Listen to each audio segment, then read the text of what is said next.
everyone, and welcome back to the Back From Where podcast. I'm your host, Amy.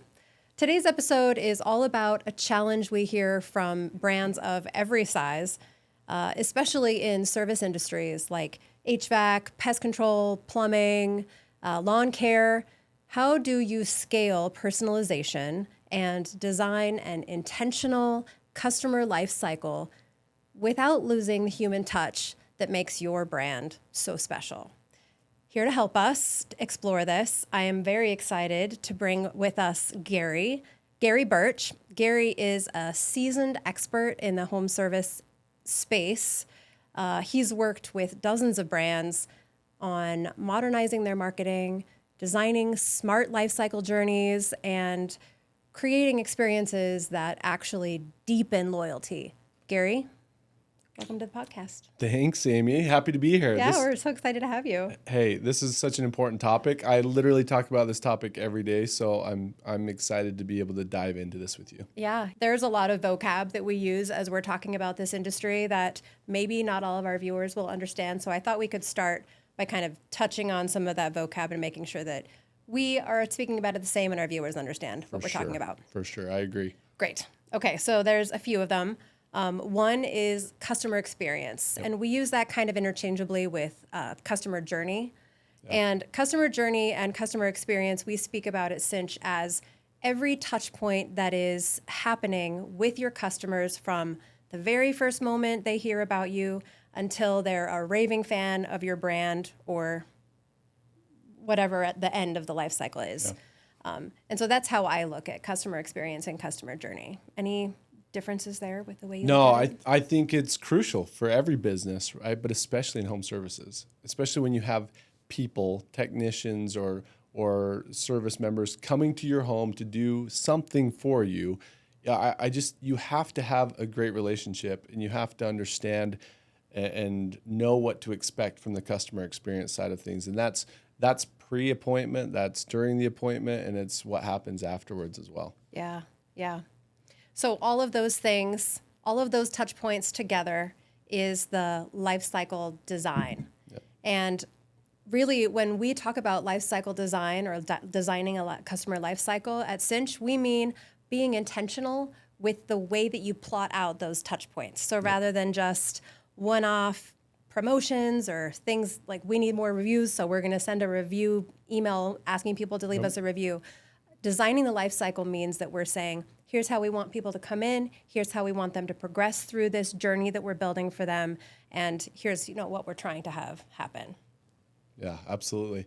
Yeah, it's you can't just focus on one piece and just hope that everything else works, right? A lot of companies will say, hey, we want to do a really good job of getting this customer. They get the customer, and then nothing happens after that. Right. They're like, oh, our job's done. We already got them. We're good. But it's not like that. There's just so much competition and so much visibility for businesses out there and so many ways to get in front of customers. You have to keep that journey going and map out the entire customer journey to keep them, increase their value, and help get more customers just like them. Yeah. That intention, I think, is really the name of the game in marketing in general, but especially in people-centered industries. Yep. Okay, the last one that I think we should kind of define together is personalization.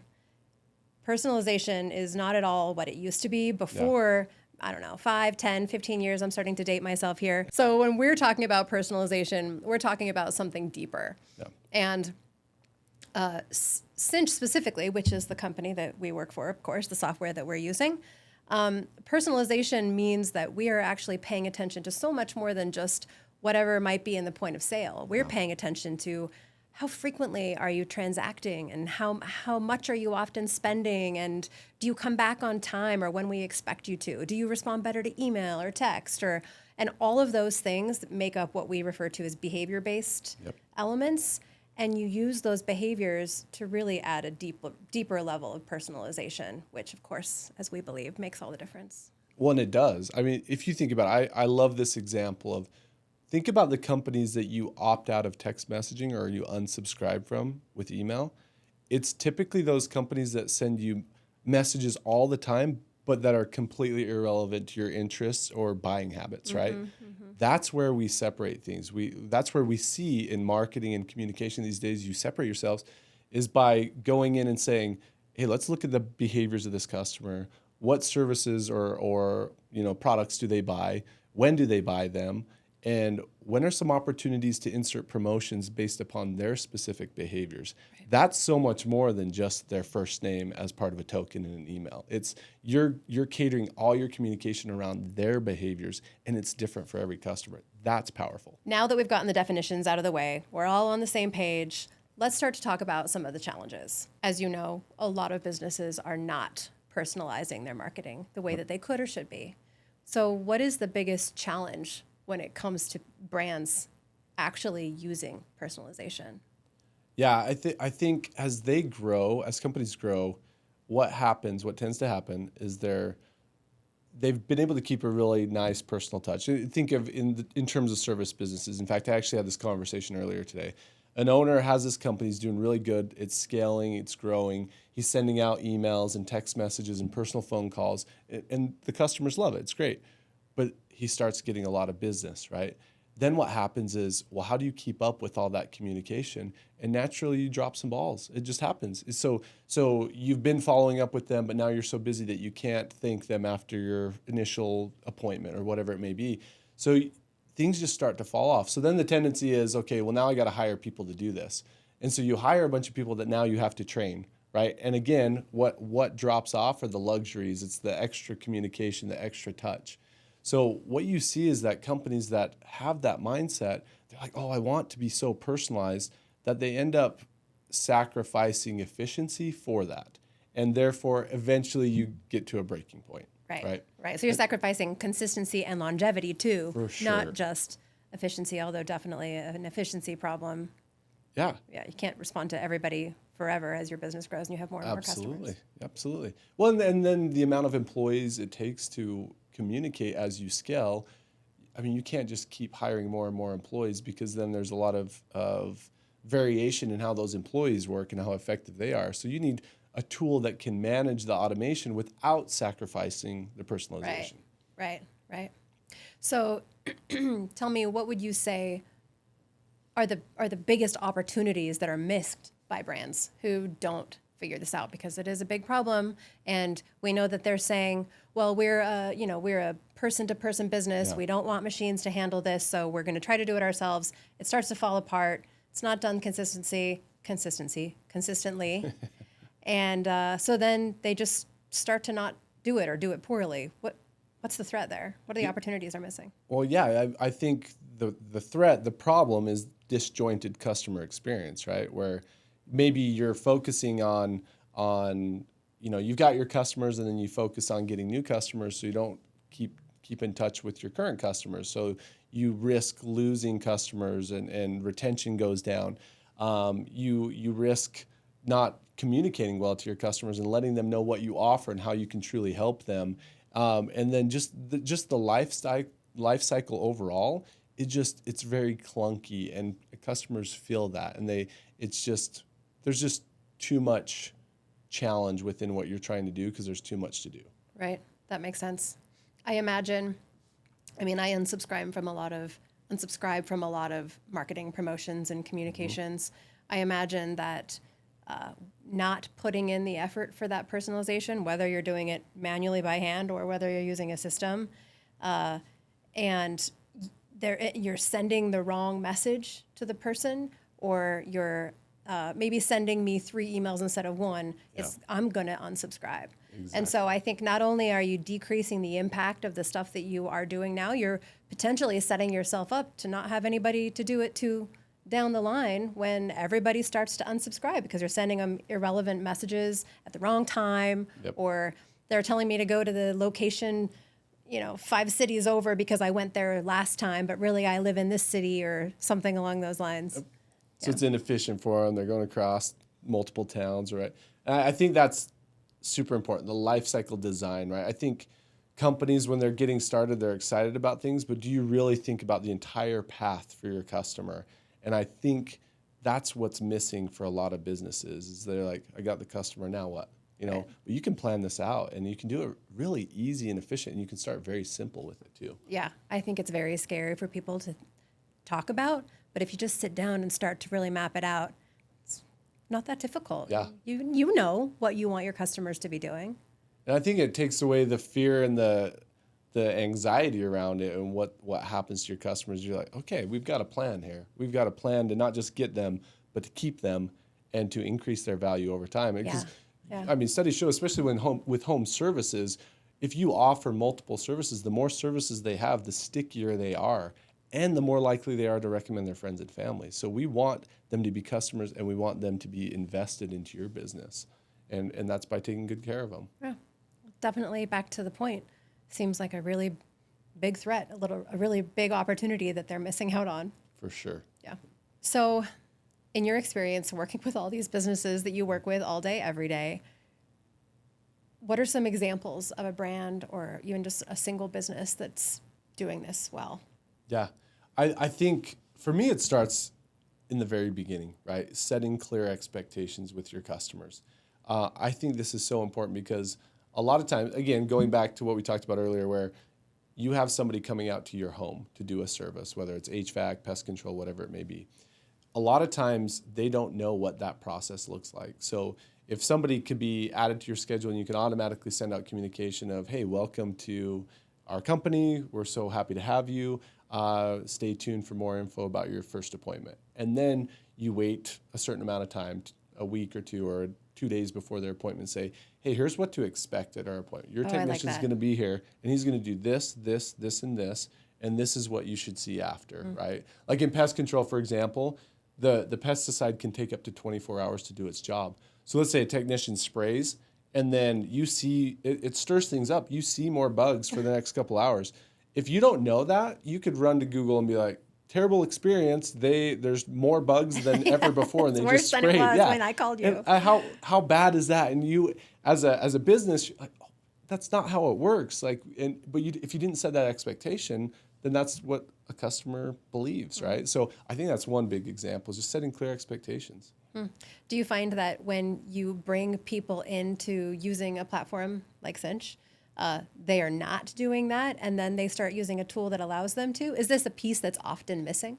Yeah, absolutely. I would say a good chunk of the time it's missing. That they just, because I think it's kind of a luxury where you have so many other things going on. You could send them an appointment reminder. That's happening for sure. Right. But are they going as far as saying, here's what to expect? Some companies I've seen in the past actually will even put together a video of, hey, this is what we do when we're at your home. And that worked phenomenally, right? And if you can have a way to send that automatically ahead of the appointment, even better. Oh, I love that. So really when people, pest control specifically in this instance, start using a tool that will allow them to do this stuff, those before the appointment pieces are something that they should set into place at the beginning of that life cycle design that they're trying to think through.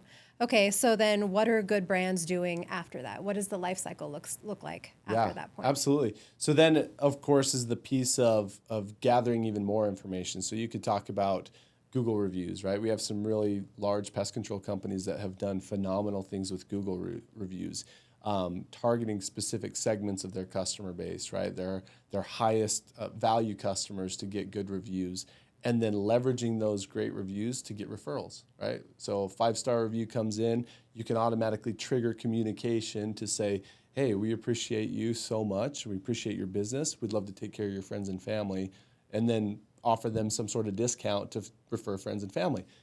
Just awesome opportunity, right?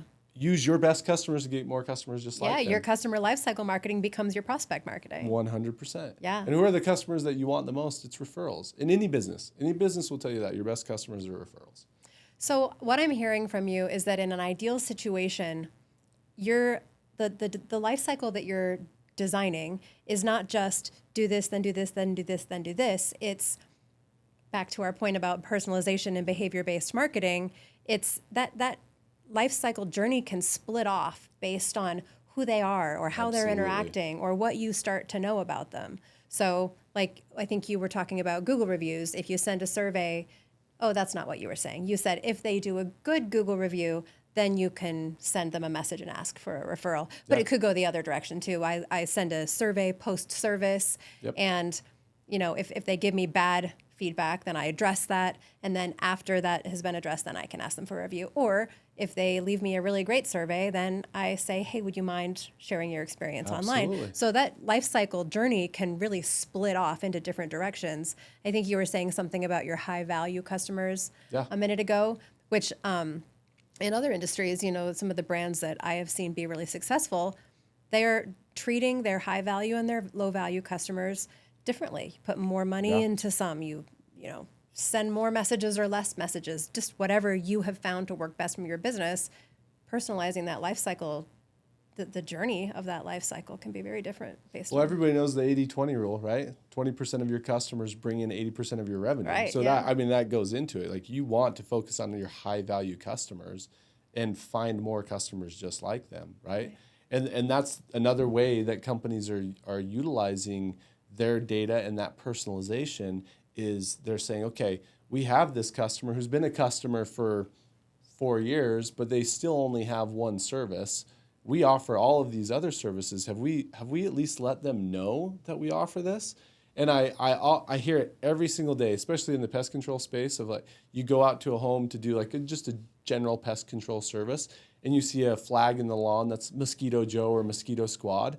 And you're like, as a company, we offer mosquito service as well. But the average customer thinks they have to call the company that has mosquito in their name or termite in their name, instead of just understanding that what pest control offers, right? But that's not their job. It's your job as a company to get that in front of them and let them know, and do that consistently and seasonally, or when the promotions matter most, right? Kind of like what you're talking about with the deals, and when you're highlighting those high value customers. Yeah. I imagine that would be even more important if you're the type of brand that offers different services. Like we have some pest control companies that also do landscaping. Yes. They're not going to know you do landscaping. 100%. Weed control, landscaping, rodent control, wildlife removal. But that applies to other things, right? Like, if you're an HVAC company and you're taking care of somebody's heating, remind them that you take care of cooling in the summer as well, right? HVAC. Yeah. Are you going to let them know all the things that you offer? Because let's prevent them from going to Google and finding another company when you could do the thing that they are looking for. Right. Yeah. That's interesting. I guess that really comes back to the need, and we don't have to go into this, the need to know things about your customers, and having a system that makes that data available so you know who your high value customers are. Put all this work into nurturing your low value customers to become high value customers. You have to have a system that's going to allow you to see that and then segment based on that in order to create a really personalized journey. But that's getting off onto a whole new podcast. All exciting stuff, though. Yeah, very. Yeah. Okay. So now we've been talking about all the different types of messages you can be sending, some best practices for designing your life cycle, types of segmentation. Now we're using a tool to do that. We have a tool that can do that. How do we prevent our messages from sounding stuffy? Kind of circling back to the point at the beginning of the podcast, we're concerned about keeping that personal touch. How do we use all of this segmentation and automation without sounding like a machine? Yeah, I think that's the challenge, and I think it's kind of an exciting challenge, right? Because the thing about it is, you don't want to be that company that says the same thing to every person all the time, right? We call it spray and pray, or you just blanket everybody with everything all the time. You want to say, hey, this person in this situation is going to get this message based upon how they do certain things. So within that, you don't want to be the bot. You don't want to be the company that just has a canned message all the time. I think it's important to have a personal touch to it. I think it's important to be human and to be real, and depending on who it's coming from, the messaging, I think people want to be able to relate with you. So what the language is changing, you have to change your approach and you have to adapt. Like, what worked 10 years ago in, email and text marketing isn't working today. Yeah. And you have to be at the forefront of adapting to that. But not only that, but I think I see also a lot of companies will, because they take that blanket approach, when a conversation starts with a customer, it's very there's not, you can end up talking yourself out of a sale, right? If you don't handle it the right way. And if you have the human element in there where humans are handling every interaction, then it can get a little bit convoluted. So I think the power right now is in the predictive analytics and saying, let's get in front of the right person at the right time based upon their previous behavior. And then that message is more impactful. And then you can make it more personalized, and because it's specific to them and their behaviors, as opposed to trying to talk them into a sale afterward. Right. So you do the work ahead of time instead of having to do all the work on the back end. Right. And you close more. Yeah, that makes sense. The phrase, the right customer and the right channel at the right time with the right, all that, some formula of that particular statement has been used for so long. Yeah. But it really has not been possible to actually make sure make it's it the right happen. message. Yeah. Make sure it's the right time. And now you can, and brands should be. Yeah. When and just simple things like A/B testing different types of messaging. You know, what works, like getting ahead of it, fine, but then you can try different messaging and see what works better. And like you said, if you don't have a system that can help you do that, it's all harder to do, right? But if you can do that and then, oh no, this approach is working now, let's go this route for a while, and then you can change up down the road, you know, a few months down the road. Yeah. I imagine that gets super lucrative when you're talking about promotions or discounts or things like that, where you can make sure you're only delivering a discount that somebody's going to care about. I know that my beauty needs are not the same at all as a pest service, but when my salon sends me, they send me promotions for stuff that I would never in a million years use. It makes me want to unsubscribe to their messages. That you don't know me, you don't know that I only go in for these two things every time, and sometimes it's annoying. It might ruin the sale before they even get me there. Yeah, if they're giving you a promotion, I use the example of you get messages from Maverick or a gas station. They're like, hey, here's some Red Bull energy drinks. I'm like, Red Bull's disgusting. No, thank you. I don't want that. If you had said Ghost, yeah, it would have been there, but you didn't. So you said something else. I'm not going to buy it, and I unsubscribe. Or Note to you, out. Maverick. Hey, just so you know, shout out Maverick. Don't send me crazy messages. No, I'm just kidding. Promotion on Ghost. Yes, Ghost all the time, all day, every day. No, I think it's just so powerful. It's fundamental these days, and you want to do what matters most to your customers, and you really need a tool that can do that. You mentioned promotions. Like, do you know which of your customers are sensitive to coupons or promotions? Do you know that, when you send them out, they're going to take advantage of it, but then others, they don't? So you can be more targeted and specific with who you send promotions to and when, right? And if you think about that, can you do that with the tools that you have right now? Or are there tools out there like Cinch, for example, that can help you with that? Right. Knowing, do they activate their coupons or do they never activate their coupons? Do they only spend this much, and maybe we could do a promotion that will help them kind of kick over that level of spend? Yep. Interesting. And the A/B testing, I think, is interesting too, because some people respond better to an email or a text versus a postcard or some version of that. Being able to say, if they responded to a text, then send them a message this way. Yes. That's not the type of personalization that you think of when you think of personalization, but it is personalization. Oh, I know Amy prefers a text. I'm going to send her a text rather than wasting my money on a postcard for her, or sending yet another email that is going to go into my inbox that hasn't been cleared since, 2008 or something. Yeah. For sure. Yeah. But on the flip side, there may be some people that still use email, and you don't have to send them a text message. Yes. And right, there's a cost involved with texting and mailers, pretty much with any platform. So you can get ahead of that, and if it works for them and that's how they communicate, great. And then for everybody else, we try something different. Yeah. Love that. Okay.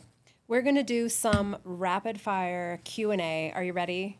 Let's go. Okay. Let's do this. All right. Just whatever comes to the top of your right. head. If you're wrong, you're kicked out. Okay. Okay. Question number 1. Biggest mistake brands make when they're scaling personalization? Is one size fits all. Like just the same message for everybody all the time. I think that's it. Rapid fire. I'm done. All right. Well, I don't want to make your rapid less rapid, but I think that it's so easy to have a problem and you're like, well, let me just send out a promotion about this. I don't have enough Google reviews. Let me just send out an email rather than actually putting some thought into it rather Yeah. than just Or you blast it sending to your out. entire customer Yes, base, and then exactly. half of them Yeah. are mad because they already have whatever promotion you just blasted Right, out. right. That's the danger in just the one size fits all. Yes. Or I left a Google review last week. How do you not know this about me? Yes, that's a big one. Yeah. That's a big one. That would be annoying for me. Like, fine, I'm taking my Google review away. Okay. Sorry, I digress. Question number 2. One life cycle stage home services brands often neglect. Ooh, cycle stage. Oh, this is rapid fire. We'll say existing active customer that's on a regular service. Okay. Does that make sense? Okay. So So you it's- can expect them to come back Yeah, in. they're coming back. They have their regular service, and they seem happy. They're fine. So they kind of just leave them alone. But then you're ignoring like what we talked about. If you offer weed control or you offer lawn services or you offer if you're not letting them know that, that's great that they're continuing with the service that they have. But who knows if they've gone elsewhere to get those other things taken care of. And we've seen that with like mosquito cross-selling with certain companies. This is so not a rapid fire answer, but just my brain just kept going. I'm done. So funny. We love to have you talk. You can talk as long as you want. We could cut that one. Questions are rapid fire, but your answers don't have to be perfect. rapid. Yeah. Perfect. Okay, so as a Cinch expert and a home service expert, what is your favorite Cinch feature for lifecycle? Favorite Cinch feature? Ooh, I'd say segmentation. That I'm works. a firm believer in getting in front of the right people at the right time based on their preferences and behaviors. Yeah, yeah. And I know this is not an infomercial, but as a marketer, I've been using marketing automation systems for a very long time, and segmentation is something a lot of people talk about. Yep. But it wasn't until I really got into like understanding what Cinch is and Cinch does that I realized that there's segmentation and then there's segmentation. Yes. Well, also, and I have to add this, is a lot of companies that I talk to in the home service space, they have somebody that spends hours a week exporting reports from their management software and manually segmenting. No. Hours. No. Can you imagine that? It's crazy. So when you just tell them right away, you can set parameters, 5 different parameters, and the system automatically pulls it from your system and creates a list for you. Done. Oh, you must be people's favorite as soon as you. Oh, always. Yeah. I'm always the favorite. Let's be honest. Yeah, yeah. Gary is a big hit here at Cinch. Stop it. Okay, this is, I think, my last rapid fire question. Yes, it is. So you ready? I'm ready. Okay. First step for brands that want to improve their life cycle strategy. First step. First thing that they're going to do tomorrow, maybe. Get Cinch. Okay, Obviously. well, that is obviously easy. No, come up with a plan. Let's lay out the life cycle plan. Mm-hmm. If you could, even if it's just really simple, just do this exercise with, if it's just you, if it's members of your team, what do you want it to look like from first touch point to as long as they're a customer with you, right? If you map that out, stages in between, whether it's it's Google reviews, when do you request referrals, when do you try to cross sell, all those things. If you just do that exercise, then you can come up with steps along the way that are incredibly powerful and impactful to every single customer, no matter who they are. Yeah. And you can always optimize it as you go. For There's sure. a phrase that I use a lot in marketing, especially when I work with a lot of creatives. We want things to be perfect, And the phrase is just hit publish. And it's because it's never going to be as perfect as you want it to be. I used to always be like, I'm going to sleep on it. I'm going to do this. Yeah. And I think that for people who might want to have a really strategic marketing strategy, part of the reason they don't is that they're a little intimidated. Where do I start? And I get that way sometimes too. But a good way of starting is sit down. Let's just write out what we know right now. Well, I know that if they're going to fill out a form on my website, I want them to see an email. And if they don't respond to that, then I probably want to send another email within 3 days or whatever that might be. And if they schedule an appointment, I want to make sure I remind them, and I want to send them this message we were talking about, what to expect. Don't have time to make a video right now, but I'm going to start with that. And then I know after their service, I want to make sure I send them a survey. You don't have to get all crazy and branchy right off the bat.